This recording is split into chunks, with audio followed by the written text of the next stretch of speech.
Live from our studios off the I-35 corridor, it's time once again for A Couple of Cold Ones with Corey and Carlisle. Very nice. You know, Renegade sounds just like you. I have no idea. You'll hear it. You'll hear it on Tuesday. I don't watch our site. Are you kidding me? How would I see it? Yeah, you lurk. You ghost the site. You even told me yourself. You looked at me now and said, "Oh, I'm ghosting all this stuff, man." I'm always there. Yeah, exactly. You never know when I'm going to pop out and go ninja, motherfucker. How you feeling, man? Because you were sick last week. I'm feeling better. It was literally just one of those things. And I was just like, fuck, I sound like shit. I can't do this. And with me all night, hey, Corey, how are you? You have what were you? I just had like this head thing. Oh, okay. And it was literally just one of those things where I was all stuffed up and nasally, and I guess it'd be more like this. Like, it's a couple of cold ones. Like, Corey, and fuck off, you know. That would work. Yeah, that would really work. Well, I'm glad you're back, so people can quit asking what, because you came back for one, and everybody's like, "Oh, did he leave again?" I'm like, "Man, I'm not." No, I came back for we did like 2 or 3 of them, and then I was sick. I just said, you know what? I'm not going to answer. Breaks. Exactly. That's what I was saying, but I was like, you'll be back when you be back. I'm not answering this because they know you're not gone. I mean, goddamn it. Gone. Yeah, exactly. So you didn't stop payment on my checks? No, nothing has happened. Everything is fine. You were just sick. Everybody gets sick. Yeah. And the thing is when you're sick on a couple of cold one days, it's not like there's a makeup day. You know, we do it one night a week, and if we're not there, if you had said let's come back, because you did say let's do it in the middle of the week, and I was saving a day of the week for that, but I guess it just in fact I didn't. I guess this week was really busy too. Yeah, so. Exactly. No, but anyway, you're here now, and that's all that matters. So. Tell you what, we got some things to talk about here. But let's start out with the top 5, brought to you by Corey and Carlisle. Damn, you are caffeinated, man. I like it. I'm caffeinated, brother. Good, because I'm exhausted and I'm a little drunk right now. Well, good. I will be the tired guy and wired guy. Yeah, that's nice, man. That'll be awesome. The Adventures of Tired and Wired. That wouldn't be a bad name if we hadn't had a cold one yet, but that's all right. I'm not always tired though. No, you know what? That would be great for you and co-host. Who would be the tired one, though? Well, that would be you, and he's the one that's wired. Get it? Tired and wired. Damn, we already thought of a name. How come you didn't give us this earlier? Shit. Because I needed caffeine. Okay. I'm like Popeye. I get that coffee. I am what I am. I am's what I am. All right, you want to get into the top 5? I want to get into the top 5, motherfucker. Okay. I love the way, motherfucker. It was like you got velvet at the end of it. Motherfucker. So, all right, we're going to go with I'm a velvety smooth girly boy. All right, here we go. Number 5. Number 5. The only... You're not going to sing it? Okay. Number 5. It's live, number 5. Oh, yeah. I love you, number 5. Making love to the mic now. Making love to the mic, number 5. Well, all right. Number 5 is Eagle Eye. Eagle Eye is going strong, man. Still holding in it. Dude, I'm telling you, it's that Shia love. Leon hated that. He got mad at me because I said I liked it. I know it's dumb, but I had a good time. Movie brought in $7.3 million, and it's up to $80 million now. That movie's doing pretty well. It made its money back and then some, and that's what DJ is good at. DJ Caruso, the director. Yeah. Now, so people that know you're not talking about DJ, Onion Head, DJ Qualls, DJ Caruso. No, he makes movies that they turn profit. He doesn't exactly have the greatest third acts ever. One of his third acts is one of the worst third acts I've ever Disturbia? seen. No. The third act of Disturbia wasn't great, but it wasn't that bad. No, the one Taking Lives. Oh, remember where he shows up and he knifes the pregnant belly and you're like, dude, that's a fake belly. It looks so fun. Yeah, oh, look, it's a fake belly. Big surprise. Yay. He directed. Yeah, he did. I don't even remember anything about that movie. I remember looking him up when I had to. No, his best movie is The Salton Sea. The one with Al Pacino, yeah. No. Wait a minute. Salton Sea? The Salton Sea. Oh, no. Saved by the Sea. No. Salton Sea is the one with Val Kilmer. Val Kilmer. Yeah, and I saw that on HBO, and that is actually a really kind of a badass movie. That's man. a great fucking movie. It's trippy. Yeah, but that's his love movie, and these are his big studio picks. Yeah, no, well, hey, but look, Spielberg is in love with the guy, and Spielberg is in love with Shia, so they're going to be working together. Well, I tell you what, time. I like him just because of his work on The Shield. I saw the episodes that he directed, and great, man. No, he's really solid. He's a good guy too. All right, let's go to number 4 here. Number 4. I saw making love in the number 4 in the afternoon. Yeah. Number 4. Woo! Sorry, I'm fucked That's up all right good, man. I into number 4. I felt it though. You got soul coming out your asshole. Number 4. Now this is the surprise. Well, you know what? I saw Cyrus tonight, and I said, "Sir, I have to tip my hat off to you because I was well." Let me give you a little background here. We had to all review Sex Drive because that's the only thing everybody could see. But he did send out an email. In his defense, he said, "You know something, guys? I said Sex Drive is probably going to make more money than W." And he said, "I really doubt that. W is going to make more money." And he was right. Sex Drive is like not even the top. It's like number 9. W is number 9 or 4. 10, depending on which list you look at. Okay, I'm looking at the one off Box Office Mojo, and it's number 9 there. That movie bombed, really. Sex Drive, which too bad I liked, but W, which he didn't like, came in number 4, brought in $10.6 million. Now, here's the thing: is that on Friday night it was number 2. It was just barely number 2 as well. It was squeaking right there with the number 1 film, and everyone was like, "Oh wow, it's going to do better than we thought. Maybe it'll do a 12 or 13 million dollar Yehudi told me weekend." that. Yeah. And then all of a sudden, bam! It was like everybody wanted to see it, saw it on Friday, and then there was a big drop off, and now it's number 4. Yeah. So I mean, pretty good for the movie. Still, I mean, it's just like the real W. It starts off strong and ultimately ends up fairly weak. I like that. So true. Oh shit, man. This is a movie that I saw that we did not put a review up of. Okay, that must mean it's time for number 3. I'm slipping here, man. This week we had the parties. My mind has been gone, but I saw this movie. I thought it was coming out next week. The Secret Life of Bees. Did you see it? No, I did. I'm sorry. No, I fell asleep reading the synopsis and kept nodding off every time I read the synopsis. And I tried watching the trailer, and that put me into a coma for 3 days. And I missed a couple of cold ones last week. So no, I did not make. You know something? It's not a bad movie, but reading the synopsis is no surprises. You get exactly what you think you're going to get. Yeah, that's the movie that has Jennifer Hudson, Queen Latifah, it's pretty much every black actor that can sing and rap. It's a little white girl in the South movie in the 60s. Right? Alicia Keys is in the movie. Pretty much they pull every black musician who's a woman in the movie. And then there's Dakota Fanning. And Dakota Fanning, who, look, I don't take this as me being perverted. I'm not. She's growing up though. No, see, I've been hearing that from a lot of people who have been saying, "Dude, that girl's getting hot."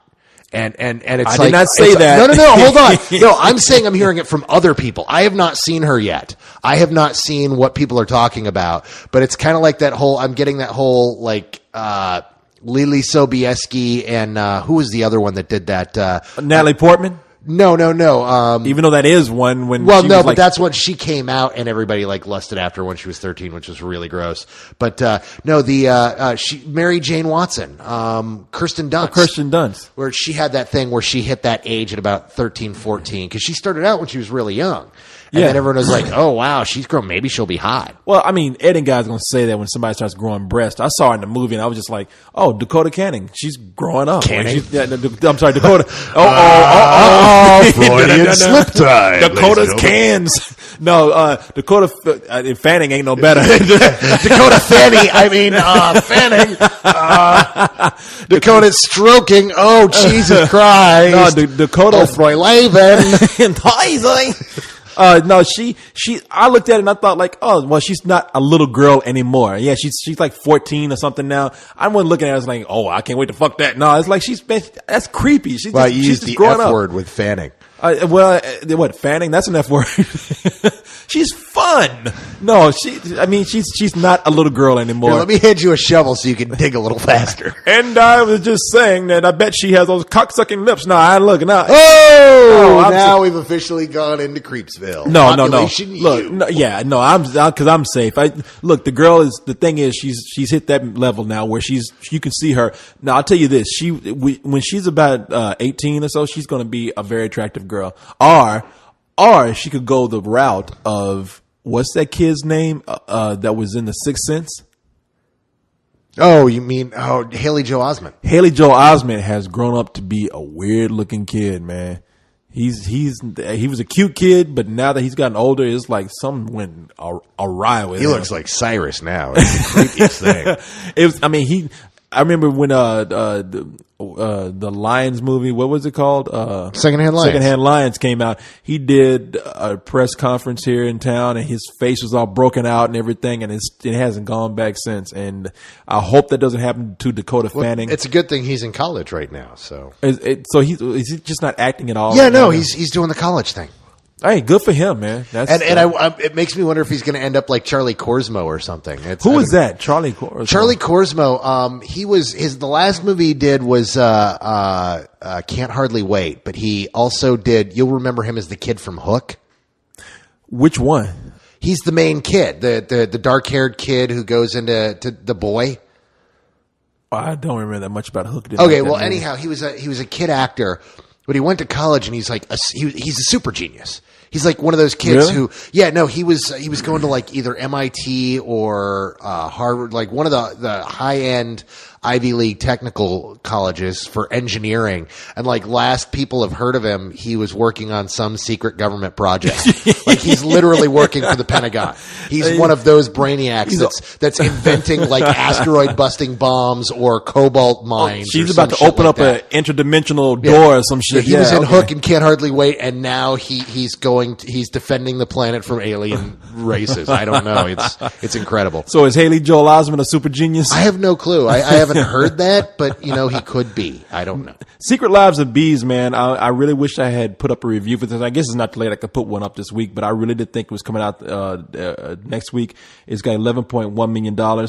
Basically, none of these movies have done gangbusters this week anyway. Well, but it's October. Yeah, and exactly. October doesn't. Even the horror movies that come out don't do gangbusters on these weekends. Yeah. Even they are a big deal when they make like 30 million. So it's that time of year. They're all doing respectable for their slot. We're not going to see big numbers again until middle of next month. Yeah. That brings us to number 2. I gotta take a number 2. I thought I was the one that was fucked up tonight, but there's something going on with you, man. Something wrong with you. Beverly Hills Chihuahua, cat meat. What did you say? It's caffeine. Oh, I thought you said I've been eating cat meat. I was like, what the fuck? I've been eating cat meat. Yeah. I'm the one that's fucked up, Corey. Yes. No, we're both. So speaking of number 2s, it's Beverly Hills Chihuahua. Yeah, another movie that's going strong. Chihuahua.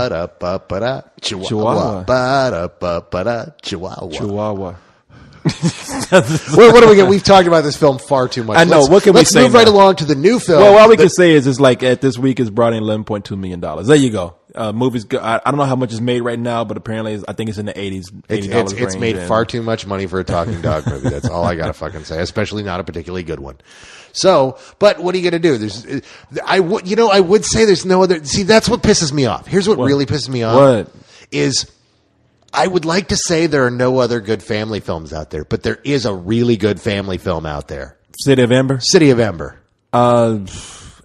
I don't think it has the appeal you think it has. No, it doesn't have the appeal. No, clearly it doesn't have the appeal. It didn't even make the top 10 this week, and it was like number 9 last week at $3.9 million.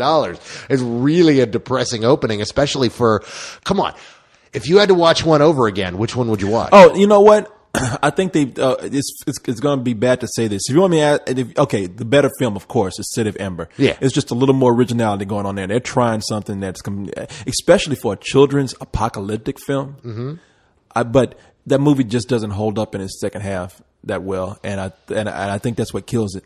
Where with something like Beverly Hills Chihuahua, as bad as it may, well, I'm not going to even say it's bad. None of us thought it was terrible, But I do think that. But none of us liked it. But well, I was okay with it. I was just like, I didn't hate it. I thought it was just kind of mediocre. Admit it, you were just wowed by the Bolt footage. No, man, Bolt looks cool. Dude, but I've written about that several times. Dude, Bolt looks awesome. We'll talk. We'll talk about that a little later. No, Bolt looks great, but I tell you, the thing is that Beverly Hills Chihuahua, for what kind of movie it is, it keeps that through the whole film. You had to check your phone, didn't you? Man, I got a call. Come on. And you never know when an emergency is happening. I'm on call 24 hours a day. Yeah. But which lovely lady? It's Kent. Okay, I'm putting it down. Yeah. Kent's in right here, too. Y'all don't know Kent. Like, what? It's not me this time. You usually do call during a couple of cold ones, though. Yes, you do. Every now and then. You've done it. Because I'll look over at him and go, it's Kent, isn't it? He's like, it is Kent. But what the hell is it? Who is that? Dakota Fanning. That's Dakota Fanning? That was taken a couple weeks ago. Oh, my God. She's pregnant. Look at that.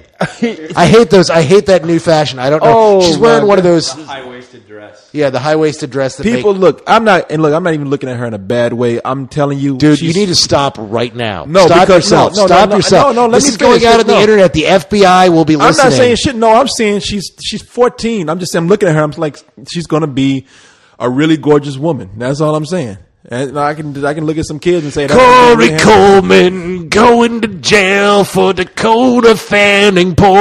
I like the way you taking me just saying she's going to be a beautiful woman to Dakota Fanning porn.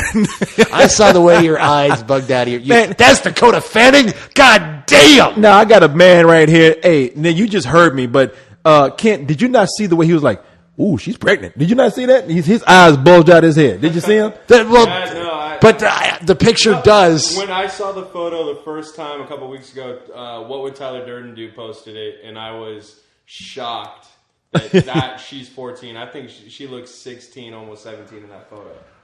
I didn't say all that. No, I was shocked too. I'll just say that. I was shocked. Now, but what Corey would like to say is, Dakota, when you're 17, which is legal in Texas, you should come to down, Texas, baby. and come down for an interview here at the Spill Studios, located off of the I-35 corridor. Now that I will say, because it is legal. It's totally here in legal. Texas. That's what's great. That's why we all live in Texas. 17 is legal. That's why I ain't going no goddamn where but here. Anyway, or England, which I hear it's 16. I've tested. No, I haven't done that. No, I haven't done that at all. No, look, back to something intelligible here. In the city of Amber, like I said, I think in Beverly Hills, Chihuahua. Back to kids' movies. Yeah. Ken had to totally derail that by bringing up. No, he showed me the picture. I was like, this came out of nowhere. I didn't do that. But, yeah, city of Amber, I think it's uneven. Chihuahua is consistent. So I can see why Beverly Hills Chihuahua would be Beverly Hills more Chihuahua is consistently crap, but City of Amber starts off good, but trails off. It's consistent for his audience or what they want to see. Its consistency had nothing to do with it bombing. Fox just didn't know how to market it. How do you have a children's film open that low on a weekend when the only competition is a month old? Well, for one thing, I really think that was a hard movie to market, and another, I think they saw that this movie is probably just not. It's okay, but it's not that great. I know you liked it a lot, and you know something. Like, I found the first half of City of Amber so compelling. I really loved the first half. They just didn't have any follow through with that second half that I really wanted there. I thought the movie was good. I dug it. I love the whole Goonies vibe of it. Yeah, no, it's like I said, an apocalyptic movie for children. That's post-apocalyptic, even. Post-apocalyptic. There you go. So that brings us to number one. Number one. I have to take a one with the one I love. That was a stretch and a half, motherfucking. I'm running out of caffeine. You broke it, man. You stretched it and broke. I have to take a number one with the one I love. I was reaching. Oh, I'm flattered, man. But the number one movie is. At $18 million is Max Payne, which is no surprise. Yeah, it's no surprise, but I haven't read a good review about that movie yet. There's not one. No, and you know what? I knew it was going to be number one, but it is shit-y. Okay, you're looking at me. That movie's bad. Shit-y with a capital E. Did you go to the midnight screening up? No, I didn't. I ended up not going. I got home a little late, and I was like, you know what? Fuck Mark Wahlberg. Yeah, there you go. He seems like a nice guy, but you know what? I just watched The Happening a week ago, and I can't take another shitty Mark Wahlberg film. And sure enough, everybody came back and shook their heads and was like, It won't good. No, Wasn't man. no good. No. That movie is it's bad, man. It really is one of those films where they stretch it to make a movie. How the fuck did they get a script out of this? In that script that they have, that's not a script. That's an assortment of ideas that was pulled from a hat. On the bright side, we did get a really good skit with Mark Wahlberg on SNL last night. So last night, what was it? Oh, Mark Wahlberg showed up, and apparently they did a skit about him last week in which Mark Wahlberg talks to animals. Yes. Hey, dog, I like your fur. So how do your mom? Yeah, Yes. Well, he came on and did his riff on that. He quarters Adam. He quarters him. Adam Goldberg, is that or no, Adam? Andy Samberg. Andy Samberg, and corners him in the hallway and just starts berating him. And he's like, I should punch you, but you know what? I'm not going to do that. And people keep walking by in the hallway. He's like, oh, hey, Josh Brolin. Hey, you were in the Goonies. Hey, I was in Entourage. Say hi to your mother for me.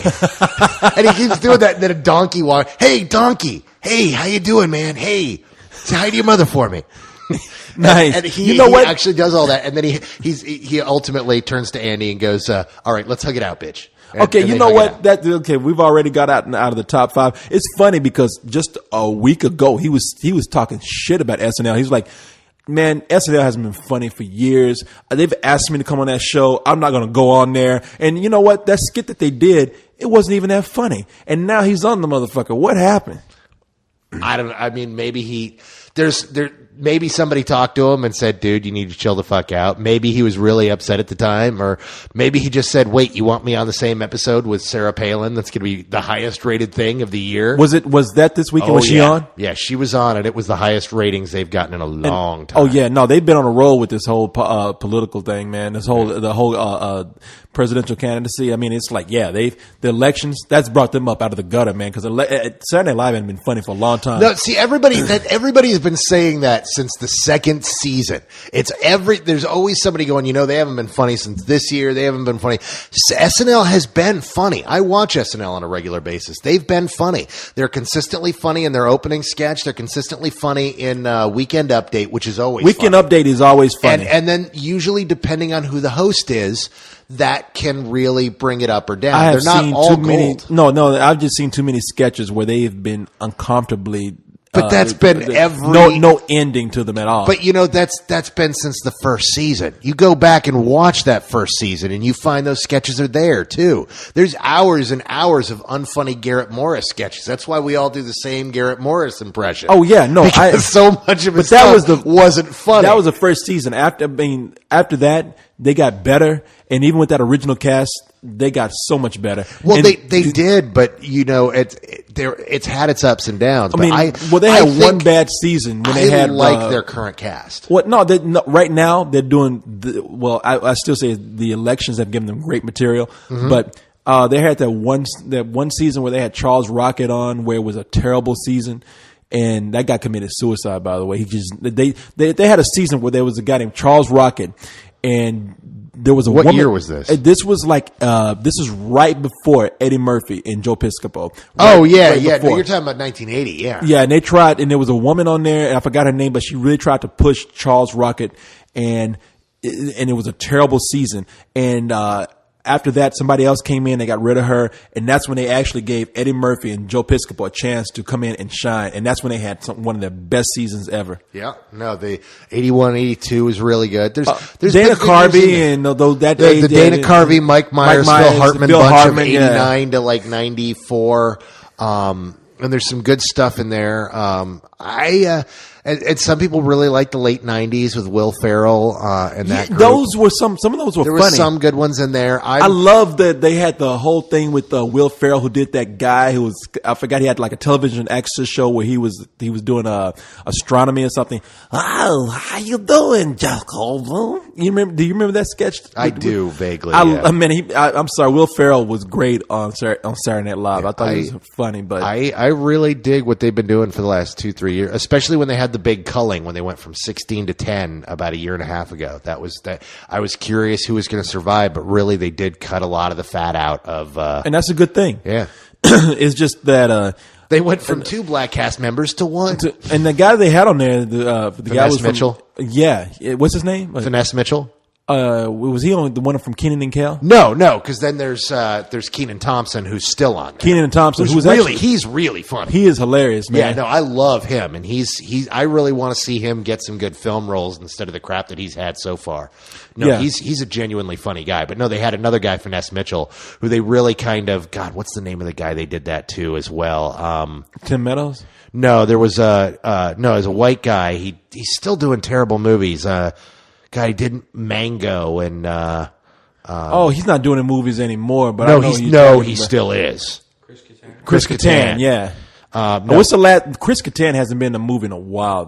You mean aside from Undead and Alive, which played South by Southwest a year and a half ago? But I'm talking about, has that had any real theatrical? No. He's still doing bad, undistributed movies. Is what I'm saying. Okay, but he's under the radar crap. now. Okay, that's what I'm saying. Not. No. He's still working. He's just not doing anything good. He's Pauly shoring out. Yeah, but there was a thing where for the last year they ran out his contract and just had him show up like once a show in a background of a skit or showing up as gay Hitler or whatever, and then once his contract was up, he was out. Well, they kind of did that with Finesse Mitchell, where you saw the last year he would just show up in a sketch, and he would rarely have a line or two, and then he would be off for the rest of the show. Yeah, I mean, I just have to say, I haven't watched Saturday Night Live in a long time, and there was a point where I was catching it just randomly, and none of those sketches would end at all on a good note. They didn't know how to end them; they went too long. But lately, I watched it, and they've had some sort of inspiration. Yeah, they've got some really good people working for them, and I think what they're doing is this: they keep having these things where they'll have this resurgence where they'll say, "Hey, let's put it in the hands of the cast again and see what happens." Because now Tina Fey isn't working on it. She was the head writer for a long time. Yeah, exactly. The head writer now is Seth Green. Or not Seth Green. No, not Seth Green. Seth Meyers. And Seth Meyers is the head writer now. And it feels like he said, hey, guys, go nuts, and letting some of the cast come up with their own stuff again to a much larger degree. Mm-hmm. And that's let them be free and reinvent themselves. I didn't see the show, of course. How was Tina Fey?